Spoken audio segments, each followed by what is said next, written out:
Bonjour à tous, moi c'est Melinda Myriam, bienvenue sur ma chaîne. Aujourd'hui, je suis venue vous parler de l'avènement du Seigneur. C'est un sujet que le Saint-Esprit m'a mis à cœur cette semaine et je tenais beaucoup à le partager avec vous. Alors, la question est, es-tu prêt pour le jour où viendra le Seigneur? Personnellement, ma réponse est non. Je sais, vous me direz, Myriam, pourtant tu es à fond dans la spiritualité, pourtant tu fais tout ce qu'il faut pour plaire à Dieu. Comment se fait-il que tu n'es pas prête pour ce jour? En tant qu'être humain, je reconnais que je suis pécheur.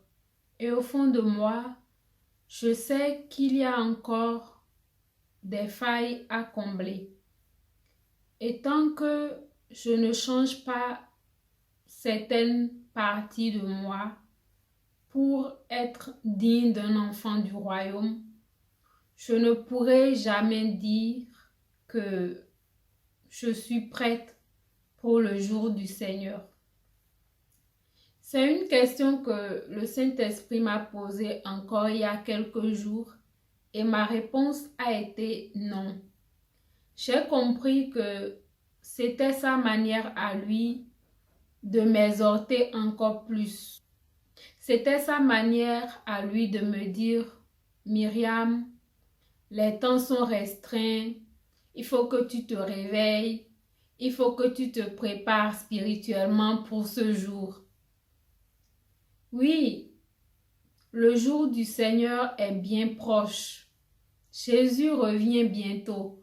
Beaucoup l'ignorent parce qu'ils sont limités par leur vie terrenne, les choses physiques et beaucoup d'autres choses que le diable met devant eux pour les aveugler, pour les empêcher de voir au-delà de ce qu'ils peuvent voir physiquement. D'autres encore disent que après la mort, il n'y a plus rien, donc vaut mieux profiter de la vie une bonne fois. Et il y a aussi un groupe qui dit, de toutes les façons, chaque année, ils nous répètent la même chose. Jésus revient bientôt, Jésus revient bientôt. Mais on n'a jamais vu personne.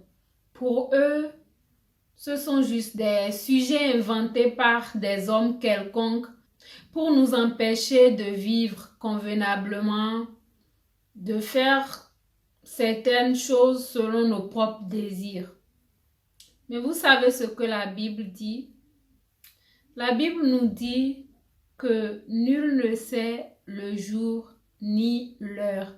Et si vous lisez dans Matthieu 24, verset 36, il dit, pour ce qui est du jour et de l'heure, personne ne le sait, ni les anges des cieux, ni le Fils, mais seul le Père. Donc, personne ne le sait. Et quand je lis ce verset, je reprends conscience de ma vie. Je comprends que je ne suis pas seulement un être physique, mais aussi spirituel. Alors, il faut que je me prépare spirituellement pour ce jour. Il faut que je sois absolument prête. Je dois me repentir de mes péchés. Je dois sortir du monde et préférer plutôt les choses d'en haut. C'est l'unique manière pour me rapprocher de Dieu et me préparer pour ce jour. Donc, si vous pensez que quelqu'un viendra vous dire que Jésus vient demain à 7 heures du matin, c'est faux. Même si quelqu'un vient vous le dire, sachez que c'est un menteur. Ce n'est pas un envoyé de Dieu. La Bible nous dit clairement que le jour du Seigneur viendra comme un voleur. Oui, le voleur ne vient jamais quand vous l'attendez. il vient en surprise, discrètement. Parfois, il est même parmi vous et vous ne le savez pas. C'est comme ça que le jour du Seigneur viendra. Le jour du Seigneur va nous surprendre. Et peut-être que tu seras encore sur cette terre. Ou peut-être que ce jour-là, tu seras dans ton bureau en train de travailler. Dis-toi tout simplement que ça peut arriver à n'importe quel moment. Ça peut être le matin très tôt, ça peut être dans la nuit profonde. Prépare-toi. Prépare-toi parce que tu ne sais pas ce qui t'attend. Et lisons dans 2 Pierre 3,10 qui nous dit « Le jour du Seigneur viendra comme un voleur. En ce jour, les cieux passeront avec fracas. Les éléments embrasés se dissoudront et la terre, avec les œuvres qu'elle renferme, sera consumée. » Oui, quand la Bible nous dit que la terre et ses œuvres seront consumées, beaucoup disent, mais qu'est-ce que ça veut dire? Oui, la terre et ses œuvres seront consumées parce que cette terre n'existera plus. Dieu nous a fait une promesse et cette promesse, c'est de nous emmener dans une terre nouvelle. Une terre où il n'y aura pas de pécheurs, il n'y aura pas de méchants, il n'y aura pas d'assassins, d'impudiques.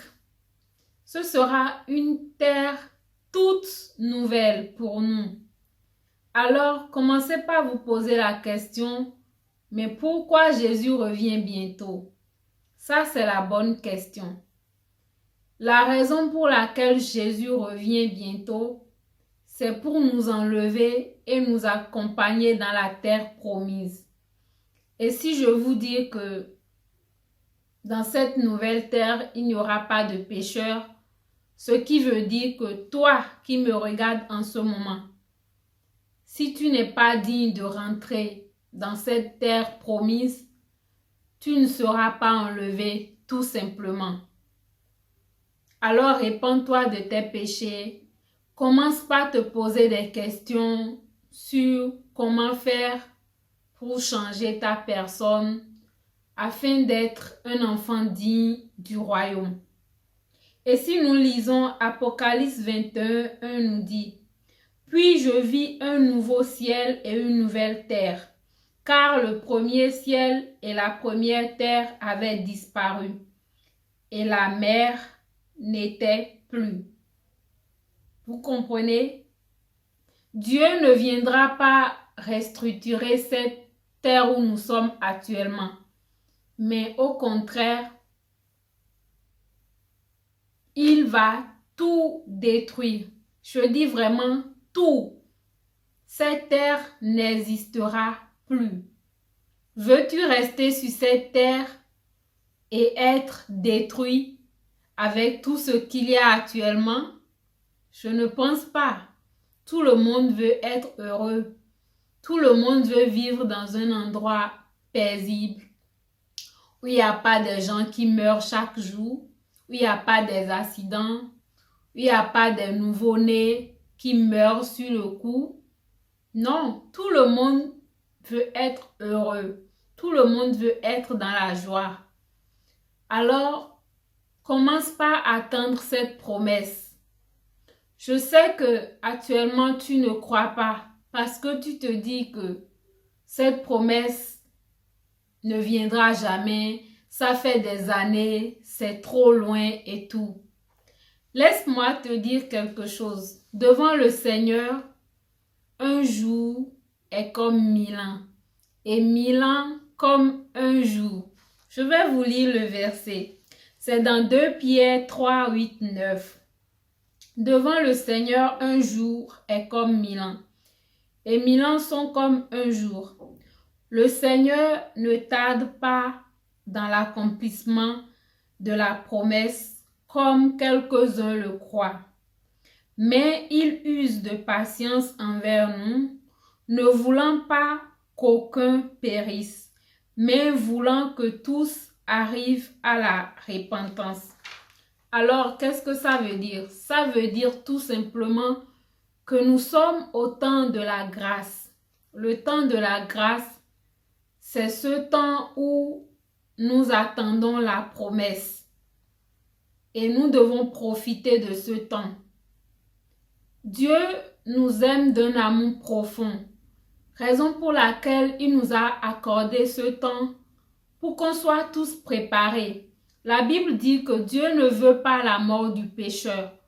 Alors toi qui me regardes en ce moment, peut-être que tu es un assassin. Tu as déjà tué plus de 20 personnes et tu te dis de toutes les façons, il ne me pardonnera jamais. C'est faux. C'est plutôt le diable qui te convainc de ne pas sortir de cet endroit. Dieu peut toujours te pardonner, mais tout doit venir de toi. Tu dois d'abord désirer. Et si tu le veux vraiment, il va t'accorder ce pardon. Et nous devons en profiter. Dans ce temps de la grâce, vous qui avez reçu la lumière, vous devez aller éclairer ceux qui sont encore dans les ténèbres. Vous devez être un témoignage pour eux. La Bible dit que nous devons aller proclamer la bonne nouvelle partout, dans la Judée, la Samarie et jusqu'aux extrémités de la terre. Ne me dis pas que moi je ne suis pas un pasteur, je ne suis pas un évangéliste, donc je ne peux pas le faire. Tout le monde peut le faire. Tu peux le faire dans ton domaine. Si tu es un médecin, tu peux le faire dans ton domaine à l'hôpital. Même si tu es un étudiant, parler de Dieu à un collègue de l'université, ça peut changer sa vie. Alors, attendons la promesse avec patience, mais surtout, préparons-nous pour accueillir le jour du Seigneur. 2 Pierre 3,13. Mais nous attendrons selon sa promesse de nouveaux cieux et une nouvelle terre où la justice habitera. Alors, attendons selon sa promesse cette terre où il y aura vraiment la paix, il y aura vraiment l'amour, la joie, tout ce que nous n'arrivons pas à trouver sur cette terre ici, qui est un champ de bataille, parce que Satan nous combat chaque jour. Satan, il rôde, il cherche toujours une porte d'entrée. Et aujourd'hui, c'est même difficile de fermer l'œil et dormir en paix parce que tu penses toujours au lendemain, qu'est-ce qui va se passer demain. Mais je peux te dire, laisse-toi guider par Dieu et tu verras que même si tu es dans ce monde méchant, tu seras toujours sauvé parce que Dieu vient toujours au secours de ses enfants. Comme le dit 2 Pierre 3, 14, c'est à nous de nous appliquer, de nous préparer afin d'être vraiment irréprochables ce jour-là, afin d'être sans tache. Beaucoup aujourd'hui disent que la Bible, c'est un simple livre. Dans la Bible, il n'y a rien. Mais tout ce que je peux vous dire, laissez-vous guider par l'Esprit Saint. Toi qui me regardes en ce moment, commence par mettre Dieu au centre de ta vie et tu verras que l'Esprit Saint te guidera.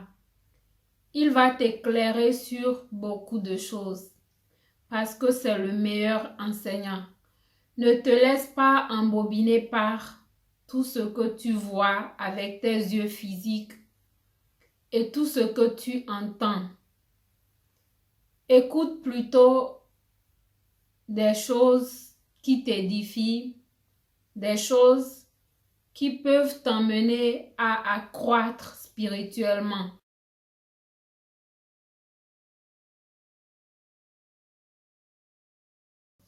Voilà, c'est la fin de cette vidéo. J'espère que j'ai été claire. Si vous avez des questions, vous pouvez me les poser ici en commentaire.